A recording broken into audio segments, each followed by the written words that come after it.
The sirens cut through the warm summer evening like knives. Blue and red lights splashed against the church's white walls as guests turned in alarm. A young bride in her white gown clutched her father's arm, confusion etched across her face. The groom, standing at the altar, straightened slowly, his jaw tight, his eyes locked on the entrance. Police!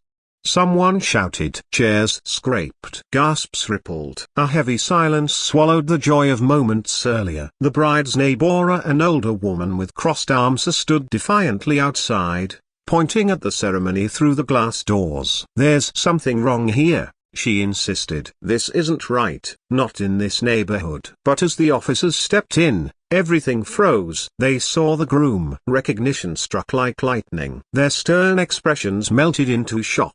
2 weeks earlier, Emily had moved into her late parents' house with excitement. The small town was picture perfect. Roses climbing fences, kids playing on lawns, neighbors greeting each other with practiced smiles. But beneath the surface lay a cautious, unspoken tension. Emily fell in love with James years ago, long before they returned here to marry. James was calm, kind, and brilliant, qualities that had anchored her during the storms of her life. To her, he was her hero. But to some in town, he was different.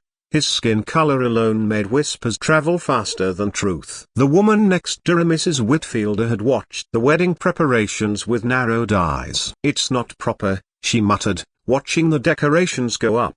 The day of the wedding, she made a phone call that would change everything. The officers hesitated, their eyes wide. One of them stammered, "Sarah broken bar, were you broken bar?" The groom, James, stepped forward, his voice steady but soft. "Is there a problem, officers?" The crowd looked between the police and the bride, tension coiling tighter. "You're the man who saved my brother in Afghanistan." Murmurs erupted. Mrs. Whitfield's face drained of color. The officer continued, his voice breaking. "He wrote me letters about you, about how you carried him on your back through gunfire, about how you risked your life for a man you barely knew. You're the reason he came home." The silence broke in, not with fear, but with applause. Guests rose to their feet, clapping, cheering, tears streaming. The bride clasped James's hand tightly, as though to remind herself he was real. Mrs. Whitfield, trembling, slowly lowered her accusing finger. For the first time, she truly saw him not through prejudice,